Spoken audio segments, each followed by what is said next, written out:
বসন্ত এসে গেছে। সবার প্রথম যেন জানান দিয়ে দিল কাকুরগাছি ইউথ অ্যাসোসিয়েশন 56 নম্বর ওয়ার্ডের পৌর প্রতিনিধি তথা মেয়র পরিষদ সদস্য স্বপন সমাদ্দারের প্রয়াস যেন সরস্বতী পুজোর ধুম দুর্গা পুজোকেই মনে করালো। যে কোনো পুজো হোক বা ধর্মীয় অনুষ্ঠান হোক, রাজনীতির বাইরে গিয়ে সাধারণ মানুষকে মিলিয়ে দেওয়ার ঘটনায় তিনি সিদ্ধহস্ত। সরস্বতী পুজোতেও তার অন্যথা হলো না। আলো, ব্যানার, মহিলা ঢাকি সহ কয়েক হাজার মানুষের শোভাযাত্রায় সরস্বতী বন্দনা যেন শুরু। বসন্ত পঞ্চমীতে পুজো পাঠ, তবে 7 দিন ব্যাপী চলে এই পুজো। আর এই পুজোকে ঘিরে চলে উৎসব। একেবারে সাবেকি ধাঁচের বিশাল সরস্বতী। এবছর 40তম বর্ষ। প্রতিবারই প্রতিমা রাখালপালের ঘর থেকে আসে, এবারেও তার ব্যতিক্রম হয়নি। প্রতিমা তৈরি করেছেন বাসুদেব রুদ্রপাল। 7 দিনে 7 রঙা অনুষ্ঠানে সরস্বতী বন্দনা চলে।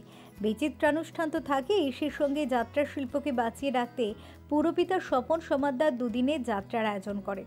এছাড়া বসে আঁকো প্রতিযোগিতা থেকে শঙ্খ প্রতিযোগিতারও আয়োজন করা হয়। এলাকার মাধ্যমিক ও উচ্চ মাধ্যমিক প্রথম বিভাগে উত্তীর্ণ ছাত্রছাত্রীদের উৎসাহিত করতেও বিশেষ সংবর্ধনার ব্যবস্থা করেন স্বপন সমাদ্দার। সে সঙ্গে সংবর্ধিত করা হয় শিক্ষকদেরও। শুধু তাই নয়, বিশেষভাবে সক্ষমদের জন্য হুইল চেয়ার দানও করে থাকে কাকুরগাছি ইউথ অ্যাসোসিয়েশন। মাকে আমরা আহ্বান করি খুব আনন্দ সহকারে।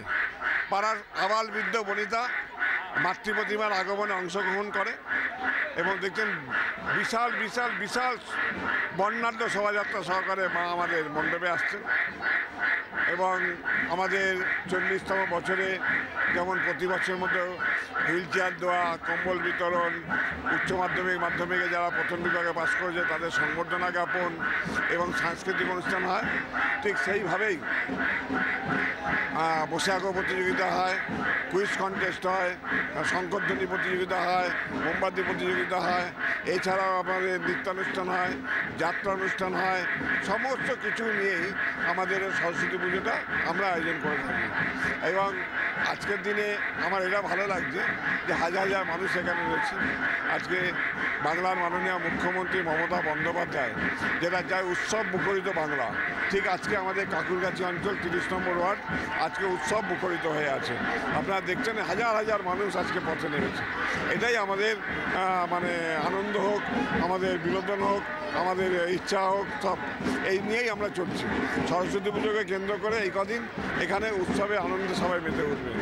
আর আগামী দিনে এটাও চাই মা সরস্বতী সবার ঘরে বিদ্যা দিক, বুদ্ধি দিক এবং যারা বাংলাকে ভাগ করতে চায় সেই সব অশুভ শক্তির ঘরেও যেন বিদ্যা দেয়, যেন বুঝতে পারে, সঠিকভাবে সিদ্ধান্ত নিতে পারে। প্রত্যেকটি ঘরে ঘরে বাংলার শিক্ষার আলো পৌঁছে যাক এবং বাংলা মমতা বন্দ্যোপাধ্যায়ের নেতৃত্বে বিশ্ব বাংলার পথে এগিয়ে যাক, মার কাছেই প্রার্থনা করি। কাকুরগাছি ইয়ং অ্যাসোসিয়েশনের সরস্বতী পুজো কাকুরগাছি তথা 30 নম্বর ওয়ার্ডের মানুষের কাছে, 30 নম্বর ওয়ার্ডে তৃণমূল কংগ্রেসের কর্মীদের কাছে দুর্গাপুজো সমতুল্য। কারণ এই দুর্গাপুজোতে মানুষ যেরকম 10 দিন আনন্দ করে, আমরাও এই সরস্বতী পুজোতে 10 দিন আনন্দ করি। আজকে মাতৃ প্রতিমার শুভ আগমনের মধ্যে দিয়ে আমাদের পুজোর শুরু। এরপর 31 তারিখে শুভ দ্বার উদ্ঘাটন অনুষ্ঠান, তারপরে একে একে বিভিন্ন অনুষ্ঠান, সামাজিক অনুষ্ঠান থেকে শুরু করে শিক্ষামূলক অনুষ্ঠান। যে বাংলার যাত্রাপালা হারিয়ে গেছে, সেই বাংলার যাত্রাপালা থেকে শুরু করে ছোট ছোট শিশুদের মধ্যে বসে আঁকো প্রতিযোগিতা এবং স্কুল ভিত্তিক কুইজ কন্টেস্ট থেকে শুরু করে সাংস্কৃতিক অনুষ্ঠান, মানুষদের মধ্যে শীতবস্ত্র বিতরণ,